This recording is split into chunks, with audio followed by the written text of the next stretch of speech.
Sir, I write this to inform you that you are very much out of my good graces, and that if you do not amend your manners, I shall soon drop your acquaintance.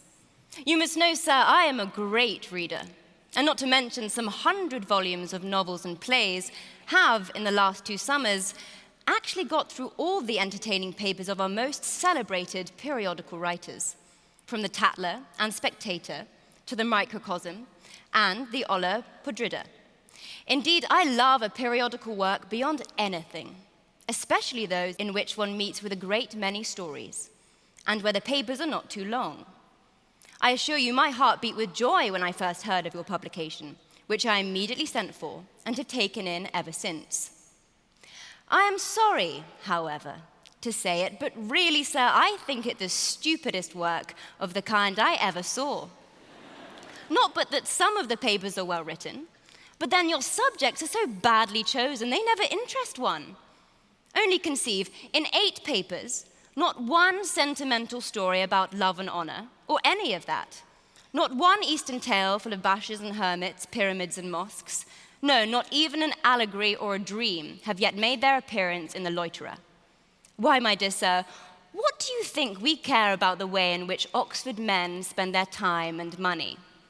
We, who have enough to do to spend our own. For my part, I never but once was at Oxford in my life, and I am sure I never wish to go there again. They dragged me through so many dismal chapels, dusty libraries, and greasy halls that it gave me the vapors for 2 days afterwards. As for your last paper, indeed, the story was good enough, but there was no love, no lady in it, at least no young lady. And I wonder how you could be guilty of such an omission, especially when it could have been so easily avoided. Instead of retiring to Yorkshire, he might have fled into France.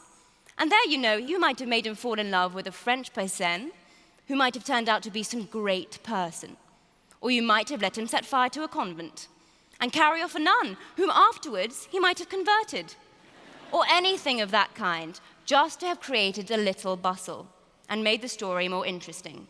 In short, you have never yet dedicated any one number to the amusement of our sex, and have taken no more notice of us than if you thought we had no souls. From all which I do conclude that you are neither more nor less than some old fellow of a college who never saw anything of the world beyond the limits of the university, and never conversed with a female except your bedmaker or your laundress. I therefore give you this advice, which you will follow as you value or favor your own reputation.